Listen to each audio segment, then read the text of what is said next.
Hello friends, welcome to defence matrix. तो India के 6th generation fighter programme को लेकर इंडिया की क्या अप्रोच होने वाली है, इस पे हमारे डिफेंस सेक्रेटरी ने एक अपडेट दिया है, जिसके अंतर्गत उनके द्वारा ये बताया गया कि ये प्रोग्राम जो है इसको हम इंडिविजुअली परस्यू नहीं करेंगे और ये पार्टनर्स के साथ होगा। और इसमें काफ़ी क्लैरिटी दिखी, जिसको देखते वैसा लगता है कि फ़िलहाल यही प्लान है। तो यहाँ पर इन्होंने क्लियरली बताया कि दो यहाँ पर मेन कंटेंडर्स हैं जिनसे बात करी जा रही है और उनको ये चीज़ डायरेक्टली कन्वे भी कर दी गई है। तो यहाँ पर दो यूरोपियन प्रोजेक्ट्स हैं, एक फ्रांस का एफकैस है और एक यूके लेड जीकैप है। तो इसके बारे में हम पास में भी चर्चा कर चुके हैं, जहाँ पर ये चीज़ हमने बताई थी कि कुछ इसी डायरेक्शन में हम आगे बढ़ते हुए नज़र आ रहे हैं और अब इस पर क्लैरिटी भी आ गई है। तो ये इंटरेस्टिंग इसलिए हो जाता है क्योंकि 6th जनरेशन फाइटर प्रोग्राम को लेकर हमारी इंडिविजुअली कोई अप्रोच नहीं है, और क्योंकि अभी हमारा फोकस थिरस मार्क 2 और आर्म का जैसे प्रोग्राम में है, तो पैरेलल में तीसरा प्रोग्राम चलाना भी सही नहीं रहेगा। साथ में 6th जनरेशन फाइटर प्रोग्राम जो हैं ये काफ़ी ज़्यादा एक्सपेंसिव होते हैं, इसलिए यहाँ पर पार्टनरशिप देखी जा रही है और ज़्यादातर कंट्रीज़ जो कि इस डायरेक्शन में आगे बढ़ रही हैं वो पार्टनर्स के साथ ही बढ़ रही हैं। आप यूरोप में स्पेन, जर्मनी, इटली और उसके बाद फिर आप जापान को भी देख लें तो वो भी इसी डायरेक्शन में आगे बढ़ रहे हैं।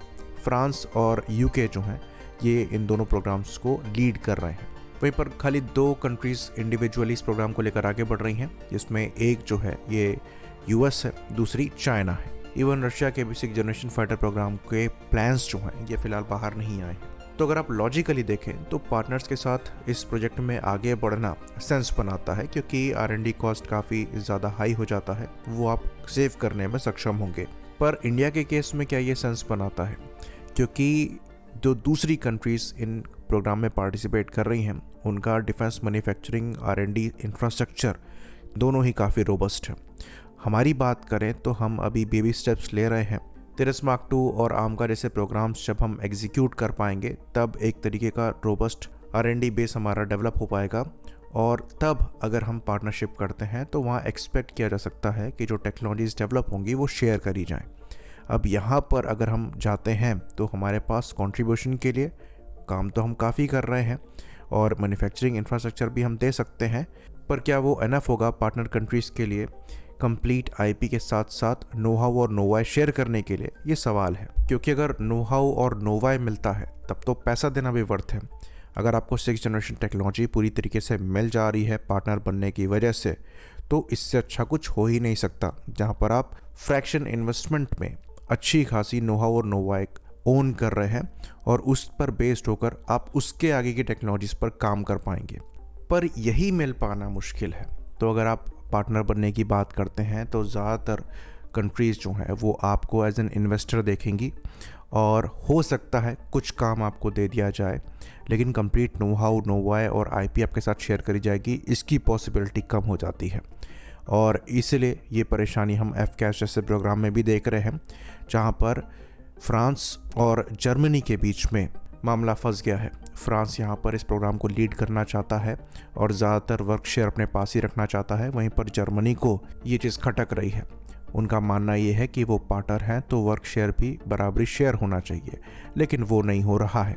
और यहाँ पर जर्मनी एक ऐसी कंट्री है जिसका R&D बेस रोबस्ट है, ये यूरोफाइटर टाइफून जैसे प्रोग्राम में काम कर चुके हैं।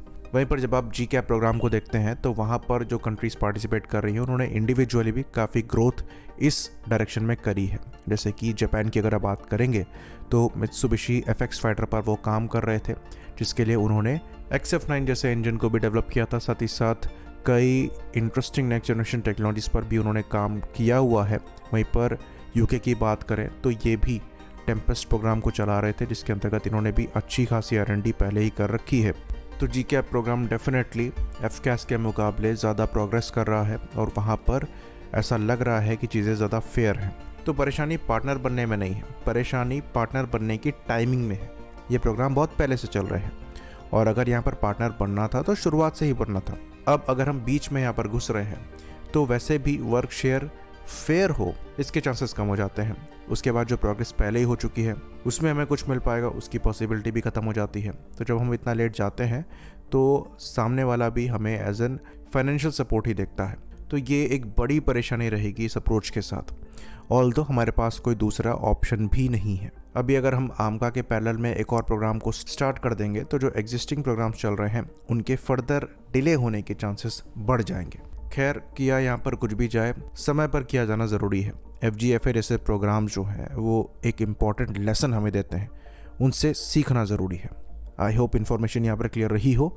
इसी बात पर इस वीडियो को हम ख़त्म करेंगे। लाइक करिए, सब्सक्राइब करिए। जय हिंद।